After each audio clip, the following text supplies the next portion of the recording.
In today's 5-Minute Bible, we're covering Genesis chapter 3, the original sin. Now the serpent was more crafty than any of the wild animals the Lord God had made. He said to the woman, "Did God really say you must not eat from any tree in the garden?" The woman said to the serpent, "We may eat fruit from the trees in the garden, but God did say you must not eat fruit from the tree that is in the middle of the garden, and you must not touch it, or you will die." It's important to know that Eve didn't necessarily hear the rules about the garden and the tree directly from God himself. The scriptures say that God told Adam the rules of the garden as well as the rules regarding the tree of knowledge. This means it's most likely that Adam told Eve what God said. She received secondhand information about the tree from Adam. Verse 4, "You will not surely die," the serpent said to the woman. The first and worst thing we can do as believers is doubt God and his word. And that's exactly what the serpent tries to get Eve to do. He plants the seeds of doubt. I remember working on a particular song and we were in the studio trying to get the lyrics just right. That night I was in the room we were staying in and I just was wrestling with these words. I didn't think they were right. Without hesitating, the producer looked at me and said, "Let's hear it, brother. God don't make suggestions." God doesn't make suggestions. He makes promises.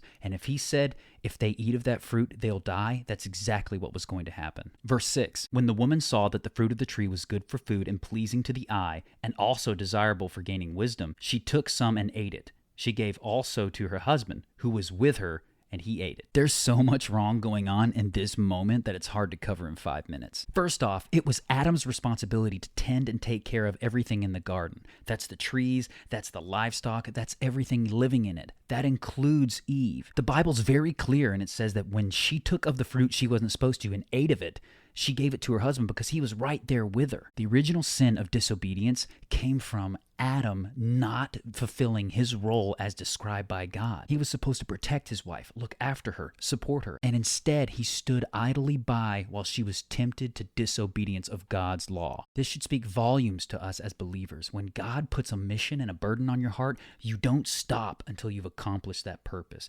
You don't quit halfway. You go the full distance until God relieves you of that purpose. After this, Adam and Eve lost their innocence. They knew the difference between good and evil. They were aware that they were naked, and they tried hiding in the bushes from God. So then God asks them, "Who told you you were naked? Have you eaten from the tree that I commanded you not to eat from?" As a father, I can imagine what God's going through in that moment. He knows he's going to have to discipline his children, and his heart is breaking because of it. Probably the worst part about the entire original sin story, in my opinion, is how they respond when God asks them what happened. Verse 12, "The man said, 'The woman you put here with me, she gave me some fruit from the tree and I ate it.'" I don't have to teach my kids to blame somebody else when they make a mistake. It happens all the time. One time my 4-year-old punched his brother in the shoulder really hard and I confronted him about it. His response blew my mind. My brain told my hand to hit him. I didn't know that my brain was going to tell my hand to do that. That was a natural response from my 4-year-old, to shift blame to something else. That's exactly what Adam did, and what makes it more despicable in my opinion is that he doesn't just blame Eve, his wife. He blames God. "The woman you put here with me gave me the fruit and I ate it." How quickly Adam forgot how he felt about Eve when he first saw her. "This is now bone of my bones and flesh of my flesh." Adam was completely nuts in love with Eve,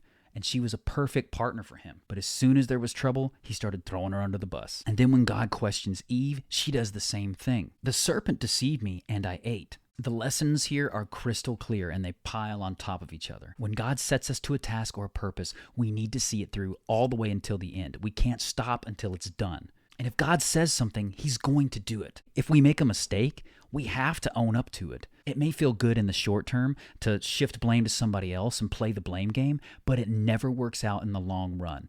It's better for us, it's better for everyone if we accept responsibility and own up to our mistakes and our own choices. God didn't put a crafty animal like the serpent in the garden by mistake.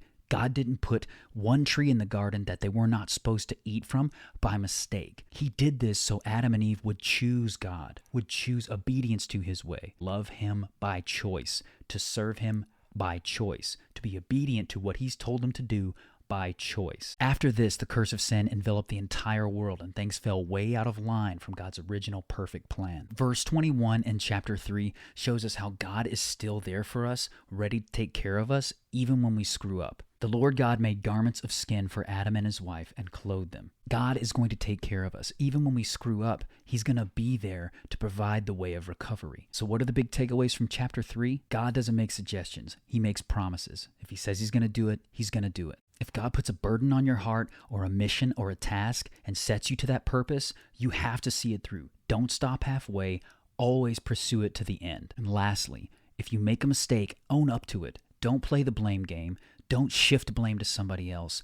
Own up, admit it, and God will be there to take care of you and set you on the path to recovering from that mistake. This was the 5-Minute Bible. Thank you guys so much for watching. Subscribe, like, comment, hit the bell, and keep being awesome, because that's how God made you.